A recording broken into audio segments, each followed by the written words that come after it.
தமிழ் தேசியத்தின் உண்மையான எதிரி யார் என்பதை மக்களுக்கு சொல்லாமல் தமிழ் தேசியத்தின் எதிரியே திமுக தான், கலைஞர் தான் என்று சொல்லக்கூடிய அளவுக்கு அவருக்கு நினைவு சின்னம் வைத்தால் அதை வந்து உடைப்போம் என்று வெறுப்பை உமிழக்கூடிய அளவுக்கு இவர்தான் ஊழலுக்கு வித்திட்டவர் என்று திரும்ப திரும்ப பேசுகிறவர்கள் என்றைக்காவது ஒரே ஒரு நாள் எம்ஜிஆர் அவர்களை பற்றியோ அல்லது ஜெயலலிதா அம்மையார் அவர்களை பற்றியோ, ஏன் இன்னும் நான் மிக குறிப்பாக சொல்ல விரும்புகிறேன், கலைஞரின் ஆசான் அண்ணா அவர்களை பற்றியோ அவர்கள் எங்காவது பேசியது உண்டா, விமர்சித்தது உண்டா? ஏன் அண்ணாவை விமர்சிப்பதில்லை? எனக்கு காரணம் தெரியவில்லை. ஆனால் கலைஞர் ஏன் குறிவைக்கப்படுகிறார்? இது ஒரு கேள்வியாக எழுகிறது.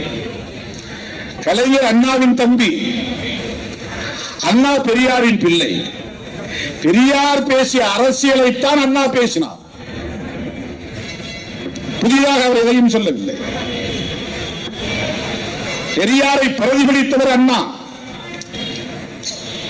ஆனால் அண்ணாவின் தமிழ் இனித்தது.